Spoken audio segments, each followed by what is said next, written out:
Switzerland में एक नज़र हमारे हीरो उर्फ विलन की तरफ। एक बड़ा सा विला जिस पर सामने साफ साफ वर्ड में लिखा गया है हेल हाउस। उस हेल हाउस दिखने में इतना ज्यादा खतरनाक और डरावना है जिसे अगर कोई कमजोर दिल देख ले तो वो वही अपना जिंदगी से हाथ धो बैठेगा। वही उसी हेल हाउस के अंदर एक शख्स जो एक किंग के सोफे पर बैठा हुआ है, उसके अगल बगल बॉडीगार्ड्स की पूरी एक पलटन खड़ी है। हर एक बॉडीगार्ड्स ने अपने हाथों में एक एयर राइफल पकड़ रखा है। जो इंसान सोफे पर बैठा है उस इंसान के पैरों में एक 50 साल के लगभग का आदमी, जिसके पूरे शरीर से खून की बूंदें टपक रही है, लेकिन वो आदमी अपनी जान की भीख मांगते हुए वो आदमी हकलाते हुए कहता है, सर मैंने कुछ नहीं किया है, मुझे छोड़ दीजिए। वो आदमी इतना बोल ही रहा था कि अचानक से एक झटके में उस आदमी के दोनों हाथ वहां खड़े एक बॉडीगार्ड ने बड़े ही बेरहमी से काट दिया। ऐसा होते ही उस आदमी की एक दर्दनाक चीख निकल पड़ती है, जिसे सुनकर वहां किंग के सोफे पर बैठा इंसान उसकी आवाज से इरिटेट होते हुए कहता है, शुश अपना मुंह बंद करो।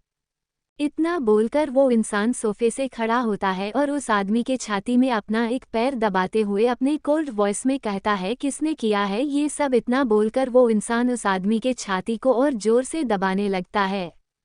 अब उस आदमी को देखकर तो यही लग रहा था कि उसके मुंह से अब एक शब्द निकल पाना मुश्किल है, लेकिन फिर भी अभी उसे अपनी जान प्यारी थी, इसलिए वो बस एक शब्द में कहता है, आपके सौतेले भाई ने। वो आदमी इतना कहता ही है कि वहां एक जोरदार गोली चलने की आवाज गूंजती है। ये गोली उस इंसान ने उस 50 साल के आदमी के दिमाग में बड़ी ही बेरहमी से मारी थी। वो इंसान गोली मारकर अपने बॉडीगार्ड्स को एक इशारा करता है और अपने 2 इम्पोर्टेंट बॉडीगार्ड्स के साथ हेल हाउस से बाहर आकर अपनी कार में बैठकर वहां से निकल जाता है। एक dashing personality, arrogant nature, attractive body, सब कुछ है 27 साल के विवान ओबरोई के पास। लेकिन विवान ओबरोई मफिया किंग, जो मफिया वर्ल्ड का बेताज बादशाह के नाम से जाना जाता है। विवान एक ऐसी हस्ती है जिसके सामने किसी की नहीं चलती है। आपने तो अभी विवान की एक झलक में तो देखा ही था कि वो किस तरह वो एक बेरहम जान है। विवान को किसी भी इंसान को मारने में 2 मिनट से ज्यादा का वक्त नहीं लगता है। विवान से पंगा लेना मतलब अपनी जान से हाथ धोना है। विवान दिखने में तो एक दम हीरो, लेकिन नेचर से एक खतरनाक विलन है। वही विवान जिसके पिता महेश ओबरोई ने 2 शादियां की थी। विवान की मां अर्पना ओबेरोई महेश ओबरोई की पहली पत्नी थी और महेश ओबेरोई की दूसरी पत्नी निधि ओबरोई, जिन्होंने सिर्फ और सिर्फ विवान के पिता के प्रॉपर्टी को पाने के लिए विवान के पिता से शादी की थी। महेश ओबरोई की दूसरी शादी होने के लगभग 3 साल बाद ही विवान के मॉम और डैड की मृत्यु एक हादसे द्वारा हो गई थी। उस वक्त विवान सिर्फ और सिर्फ 5 साल का था। विवान की सारी देखभाल बचपन से ही विवान की दादी ने की थी। विवान जैसा भी हो, उसके सीने में दिल हो या ना हो, फिर भी वो अपनी दादी से बहुत प्यार करता है। विवान के पिता ने मरने से पहले ही सारी प्रॉपर्टी विवान के नाम कर दी थी, जिसके कारण निधि ओबरोई के हाथ महेश ओबरोई की प्रॉपर्टी का 1 फुटी रुपया भी नहीं आता। बस इसलिए विवान की सौतेली माँ और सौतेला भाई विवान से बेइंतहा नफरत करते हैं। वही विवान भी उन लोगों से इतनी नफरत करता है जिसका कोई जवाब नहीं।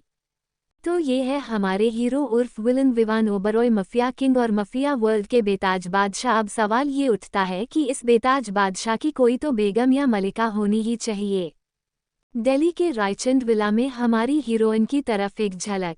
एक बड़े से विला में काम्या रायचंद उर्फ काम्या जी अपनी पोती के कमरे में जाकर उसके मुंह से कंबल हटाते हुए कहती है, रूही बेटा उठ जाइए, आपको हॉस्पिटल और ऑफिस भी जाना है, आप लेट हो जाइएगा। काम्या जी की ये बात सुनकर रूहानी उर्फ रूही हड़बड़ाते हुए उठती है और कहती है, दादी हम लेट हो गए। इतना कहकर रूहानी जल्दी से वॉशरूम की तरफ भागती है। इधर काम्या जी रूही को ऐसे भागता देख अपने मन में ही मुस्कुराते हुए बोलती है, आप ही तो है जिस पर हमारी जान बसती है, हमारी झल्ली रूही। इतना कहकर काम्या जी रूहानी के कमरे से लिविंग एरिया में ही अटैच पूजा घर में चली गई और वहां जाकर काम्या जी अपनी दोनों हाथों को श्री कृष्ण की मूर्ति के समक्ष जोते हुए कहती है, हे कान्हा जी आप हमारी रूही को हमेशा खुश रखिए। पता नहीं क्यों पर मुझे कुछ दिनों से अपनी रूही के ऊपर एक खतरे के आने का आगाज हो रहा है। मैं नहीं चाहती कि मेरे बेटे और बहू की तरह काम्या जी इसके आगे कुछ कहती कि उसे पहले वहाँ रूही आ गई और वो चहकते हुए काम्या जी से बोलने लगी, दादी पुरानी बात को याद करने से कोई फ़ायदा है, चलिए अब हमें प्रसाद दीजिए। रूहानी ये सब बातें बोल तो रही थी पर उसके दिल में ये सब बोलते वक्त अलग ही दर्द उठ रहा था। लेकिन रूहानी इन सब को छिपाते हुए काम्या जी के हाथ से प्रसाद लेती है और फिर उनके साथ ब्रेकफास्ट करके हॉस्पिटल चली जाती है। आइए जाने रूहानी के बारे में। रूहानी रायचंद एक बेहद खूबसूरत जिंदादिल लड़की है जिसकी उम्र अभी सिर्फ 22 साल है। रूहानी के मॉम डैड अब इस दुनिया में नहीं है। आज से 22 साल पहले ही जब रूहानी का जन्म बनारस में हुआ था उसी वक्त रूहानी के मॉम डैड का मर्डर किया गया था, जिस सदमे से रूहानी और रूहानी की दादी जी काम्या जी अभी तक उभर नहीं पाए थे। जब से रूहानी के मॉम डैड की मर्डर हुई थी और ये बात रूहानी को अच्छी तरह से पता थी और इसी वजह से रूहानी के ज़िंदगी का एक ही लक्ष्य था, वो था हर किसी की जान बचाना। क्योंकि रूहानी ये बात अच्छी तरह समझ सकती थी कि अगर कोई अपना किसी से दूर हो जाए तो उसका क्या दर्द होता है। इसी दर्द को महसूस करते हुए रूहानी ने अपने दम पर एक हॉस्पिटल बनाया और खुद भी डॉक्टर बनी। इतना ही नहीं, रूहानी ने जो हॉस्पिटल बनाया था उसमें रूहानी सभी लोगों को कम से कम या फिर बिना पैसों के ही अच्छी इलाज देती है। रूहानी सिर्फ एक डॉक्टर ही नहीं है बल्कि एक बहुत बड़ी बिजनेस टाइकून भी है जिसका नाम वर्ल्ड के टॉप से टॉप बिजनेस टाइकून में आता है। रूहानी ये सारी चीजें खुद अकेले अपने दम पर करती है। कहे तो रूहानी रायचंद एक सेल्फ इंडिपेंडेंट लड़की है। अब बढ़ते हैं कहानी की तरफ। स्विट्जरलैंड में हिल हाउस से आने के बाद एक बहुत बड़ी विला के पास विवान काका रुकता है। विवान कीका के पीछे उसके 5 बॉडीगार्ड्स के भी का थे। उस विला के चारों तरफ सिर्फ बॉडीगार्ड्स ही नजर आ रही थी। हर बॉडीगार्ड्स के पास राइफल थी और उन्होंने अपने आंखों में ब्लैक ग्लासेस भी लगाए रखे थे। हर बॉडीगार्ड्स का ड्रेसिंग कोड भी बिल्कुल एक जैसा था। उस विला पर बड़े बड़े अक्षर में ओबरोई विला लिखा गया और वो विला सामने के चारों तरफ की दीवारें पूरी तरह एक मजबूत कांच से बनाई गई थी। वह विला कांच का भले ही था लेकिन उसे तोड़ पाना नामुमकिन है क्योंकि उन दीवारों को एक अलग ही टेक्नोलॉजी के साथ बनाया गया। विवान काका जैसे ही ओबरोई विला के सामने रुकता है तो विवान का एक बॉडीगार्ड आकर तुरंत काका दूर खोलता है। उसके दूर खोलते ही विवान का से बाहर आता है। उसके बाहर आते ही वहां खड़े सभी बॉडीगार्ड अपना सिर नीचे की ओर झुका लेते हैं। विवान का से बाहर आने के बाद अपनी 2 उंगलियों को हिलाते हुए इशारा करता है। विवान के का के पीछे जितनी भी का थी वो सभी विवान का इशारा समझ जाते हैं और वहां से अपने अपने कामों में लग जाते हैं। इधर विवान जब विला के अंदर आता है तो विवान के पास एक लड़की आती है और उसे गले लगाते हुए कहती है, भाई आप आ गए। उस लड़की की बात पर विवान उस लड़की का सर सहलाते हुए कहता है, क्या हुआ बच्चा, आप परेशान हो? वो लड़की, कुछ नहीं दादी की याद आ रही हैं। विवान, हम तो मिलेंगे उनसे भी। वो लड़की, पर वो तो दिल्ली में है। विवान अब उस लड़की की बात को काटते हुए कहता है, चलो मैं अपने रूम में जा रहा हूँ, ब्रेकफास्ट वही ले आओ, हम वही कर लेंगे। इतना बोलकर विवान अपने कमरे में चला गया और कुछ ही देर में फ्रेश होने वॉशरूम चला गया। वो लड़की जो विवान से अभी बात कर रही थी वो विवान की छोटी बहन वीना है। वीना विवान के साथ ही पिछले 3 सालों से रह रही है क्योंकि वीना की स्टडी अभी स्विट्जरलैंड से ही चल रही है।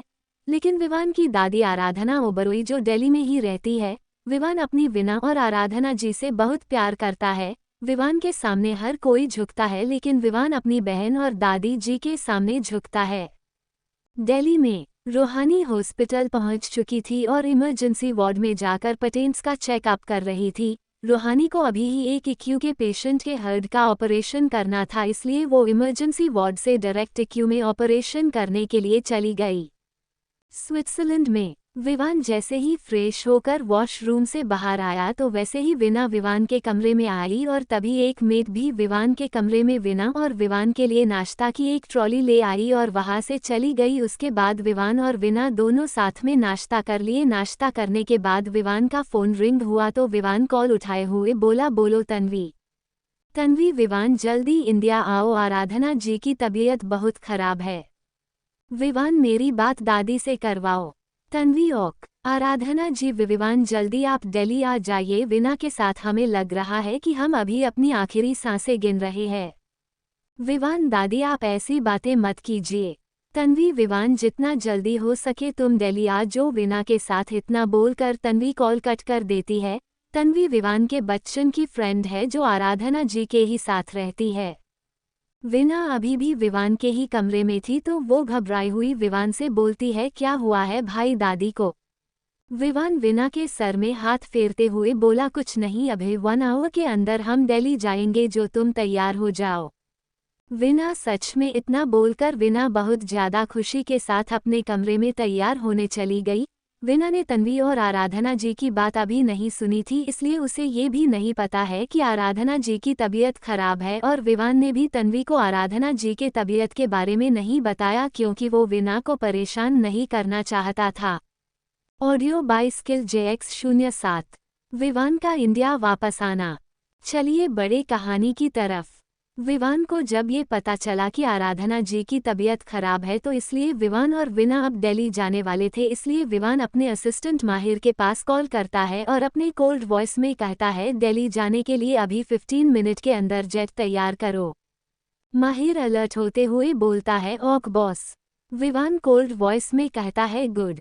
इतना कहकर विवान कॉल कट कर देता है और फिर चेंज करने अपने चेंजिंग रूम में चला जाता है। विवान माहिर को अपनी खुद की रॉयल जेट तैयार करने को कह रहा था क्योंकि वो उसी से दिल्ली जाने वाला था। विवान एक ऐसी हस्ती था जिसका मुकाबला कर पाना किसी के बस की बात नहीं थी, वो भी सिर्फ इंडिया में ही नहीं बल्कि पूरे वर्ल्ड में। विवान की खुद की 8 रॉयल जेट थी और विवान के पास हर वो एक्सपेंसिव कार्स, बाइक कलेक्शंस थी जिसका शायद सभी सपना ही देख पाते हैं। दिल्ली में रूहानी ऑपरेशन थ्रीटर से बाहर आ चुकी थी और जैसे ही वो ऑपरेशन थ्रीटर के बाहर आई वैसे ही रूहानी के फ़ोन पर किसी का कॉल आता है तो रूहानी एक प्यारी सी मुस्कान के साथ कॉल उठाती है और बोलती है, कैसे याद करना हुआ हमें। वो लड़की बोलती है, सॉरी आज हम हॉस्पिटल नहीं आ पाए। रूहानी बोलती है, हम आती भी कैसे तन्वी मैडम, आपको पता भी है आज कितना क्रिटिकल केस था और सब हमें अकेले करना पड़ा।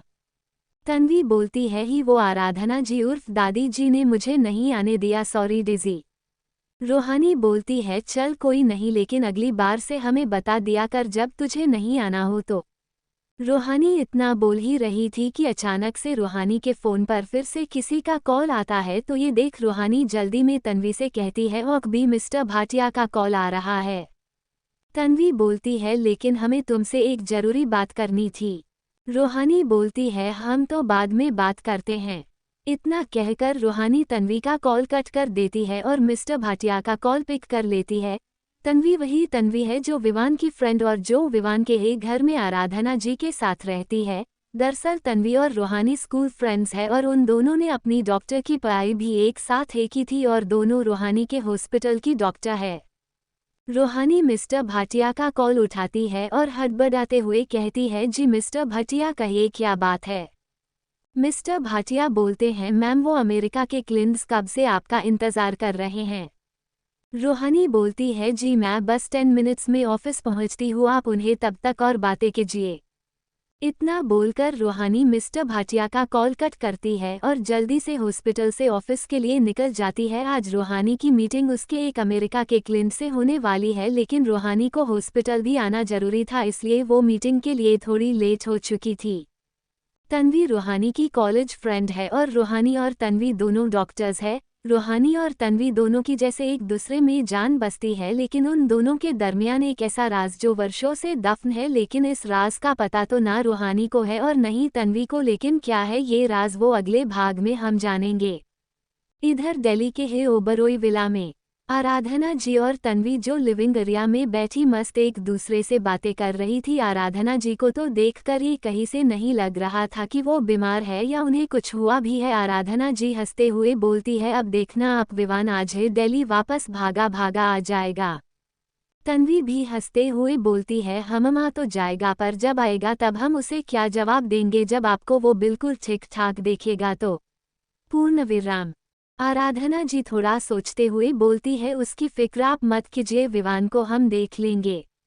इतना बोलकर आराधना जी हंसने लगती है और तन्वी भी हंसने लगती है और दोनों मस्त कोल्ड कॉफी की चुस्कियां लेने लगती है। इधर स्विट्जरलैंड में विवान चेंज करके अपने सोफे पर बैठा लैपटॉप में कुछ काम कर रहा था कि तभी उसके पास माहिर का कॉल आता है तो विवान माहिर का कॉल उठाकर अपने कोल्ड वॉइस में कहता है, कहो। विवान की सख्त आवाज तो एक पल के लिए माहिर को सहमा सी देती है, लेकिन वो अगले ही पल बोलता है, बॉस जेट रेडी है। विवान बोलता है, ओक मैं आता हूँ। इतना बोलकर विवान कॉल कट कर देता है। फिर वो नीचे लिविंग एरिया में आता है तो देखता है कि विना जो उसका ही इंतजार कर रही थी, विवान उसके सर पर अपने सख्त हाथ फेरते हुए नर्म आवाज में बोलता है, अच्छा तो हमारी बच्ची रेडी हो गई है। विना भी मुस्कुराते हुए बोलती है, हम्मा तो आज पूरे 3 सालों के बाद हम दादी जी, तन्वी और अपने फ्रेंड्स से मिलेंगे। विवान विना की ऐसी बचकानी सी बात सुनकर बस थोड़ा सा मुस्कुरा देता है। उसके बाद विवान और विना दोनों अपने घर के गार्डन में आते हैं, जहां पहले से ही विवान की पर्सनल जेट थी और विवान के जेट के अगल बगल सिर्फ बॉडी गार्ड्स की एक फौज थी और वहां माहिर भी खड़ा था, जिसके चेहरे पर एक सेकंड तक नजर नहीं आ रही थी। विवान और विना दोनों अब जेट से दिल्ली के लिए रवाना हो जाते हैं। दिल्ली में रूहानी रायचंद इंडस्ट्रीज में पहुंच चुकी थी और वो सीधे मीटिंग ज्वाइन करने चली गई। रूहानी कैबिन में जाकर सीधे प्रेसिडेंट चेयर में जाकर बैठ गई और फिर उसकी मीटिंग अमेरिका क्लिंट के साथ स्टार्ट हो जाती है। इधर अब ओबरॉय विला के गार्डन में एक जेट उतरी। उस जेट के उतरते ही जेट के चारों बगल बॉडी गार्ड्स की एक जमघट सी लग जाती है और फिर जेट का गेट खुलता है तो जेट से एक अट्रैक्टिव पैशनेट यंग बॉय बाहर आता है। उस लड़के ने ब्लैक 3-पीस सूट पहना था और उसने अपने आंखों पर एक ब्लैक आई ग्लासेस भी पहना था। उस लड़के के साथ एक लड़की भी बाहर आती है। उस लड़की के चेहरे पर एक अलग सी चमक थी, वह दिखने में किसी कांच की गुड़िया से कम नहीं थी। उसने भी ब्लैक कलर में शॉर्ट्स से पहने थे। वो दोनों जेट से बाहर आकर ओबरॉय विला के में गेट के पास जाते हैं कि तभी उस लड़के की नज़र हाथों में आरती की थाल लिए एक औरत पर जाती है। उस औरत के चेहरे पर एक अलग सी चमक थी और उन्हें देखकर तो ऐसा भी लग रहा था कि उनकी वर्षों पुरानी तपस्या आज पूरी हुई हो। वो लड़का उस औरत को देखते हुए कहता, अपनी कोल्ड वॉइस में कहता है, दादी ये क्या है, आप तो बिल्कुल ठीक है, तो आपने मुझसे झूठ क्यों बोला। इतना बोलकर वो लड़का उस औरत के बगल में खड़ी लड़की की तरफ देखते हुए फिर से अपनी आंखें बड़ी करते हुए कहता है, और तन्वी तुम भी इनके साथ मिली हुई थी। उसकी बात सुनकर तन्वी मुस्कुराते हुए कहती है, वो विवान हमें दादी जी ने ऐसा करने को कहा था। विवान अपनी आंखें बड़ी करते हुए कहता है, बहुत अच्छा, आप सबको जो ठीक लगे आप करिए। विवान के चेहरे पर उसका तेज गुस्सा साफ झलक रहा था, जिसे देख तन्वी थोड़ा घबरा रही थी। वो लड़का जो अभी जेट से आया था वो और कोई नहीं बल्कि विवान था और उसके साथ जो लड़की आई थी वो विवान की बहन विना थी। विवान और विना जब ओबरॉय विला के अंदर आ रहे थे तो आराधना जी जो अपने हाथों में आरती की थाल लिए विवान और विना के आने का बेसब्री से इंतजार कर रही थी और उनके साथ दरवाजे पर तन्वी भी खड़ी थी। विवान जैसे ही वहां आता है तो वो आराधना जी को देखते ही समझ चुका था कि उन्हें कुछ नहीं हुआ, तो उन्होंने उससे सब झूठ कहा था और उनके झूठ में तन्वी ने भी उनका पूरा साथ दिया था। और ये सब देखकर विवान को बहुत तेज गुस्सा आ रहा था, लेकिन वही तन्वी थोड़ा परेशान। तो आराधना जी और विना को तो इतनी हंसी आ रही थी जिसका कोई जवाब ही नहीं। दरअसल उनके इन सब प्लान में विना ने भी उनका पूरा साथ दिया था। विवान और विना दोनों आराधना जी के पैर छूकर उनका आशीर्वाद लेते हैं और उसके बाद विवान पूरे गुस्से में किसी से बिना कुछ कहे वहां से अपने कमरे में जाने लगता है कि आराधना जी उसे रोकते हुए कहती है, विवान हमारे कमरे में मुझसे मिलो। आराधना जी के बात का जवाब विवान बिना पलटे बिना किसी आव भाव के देता है, ठीक है। इतना बोलकर विवान गुस्से में अपने कमरे में चला जाता है। वही विना आराधना जी से बोलती है, दादी भाई तो गुस्सा हो गए। तन्वी बोलती है, हम दादी। आराधना जी कोई बात नहीं, मुझे पता है कि मुझे उसका गुस्सा कैसे शांत करना है। विना बोलती है, वैसे मानना पड़ेगा दादी आपको, आपने क्या उल्लू बनाया है भाई को, मिस्टर मफिया किंग को। विना की बात पर तन्वी और दादी जी दोनों हंसने लगते हैं और फिर सभी अपने अपने कमरे में चले गए। कुछ ही देर में विवान आराधना जी के कमरे में गया और वो वहां जाकर आराधना जी से अपनी कोल्ड वॉइस में बोला, आपने मुझे यहाँ क्यों बुलाया है। विवान को देखकर आराधना जी विवान की तरफ मुस्कुराहट के साथ देखते हुए बोलती है, बैठो हम बताते हैं हमने आपको क्यों बुलाया है। आराधना जी के कहने पर विवान उनके बगल में बैठ जाता है, फिर कहता है, प्लीज जल्दी। आराधना जी कहती है, विवान आपको अपनी मॉम की आखिरी इच्छा याद है ना, और अपने उनकी इच्छा पूरी करने की कसम भी खाई थी। विवान कहता है, आप कहना क्या चाहती है। आराधना जी कहती है यही कि अब आपको तन्वी से शादी करना होगा, अब वक्त आ चुका है उस कसम और उस वादे को निभाने का। विवान कहता है पर दादी उस हादसे को 22 साल गुजर चुके हैं। आराधना जी कहती है कोई पर वर नहीं, आपको याद है ना कि आज से 22 साल पहले बनारस में क्या हुआ था। तन्वी के मॉम डैड की जान क्यों गई थी और आपकी मोम की आखिरी इच्छा भी यही थी कि आप तन्वी से शादी करें और तन्वी ने तो हमारे देखभाल के लिए अपने जीवन को समर्पण करने के लिए तैयार है।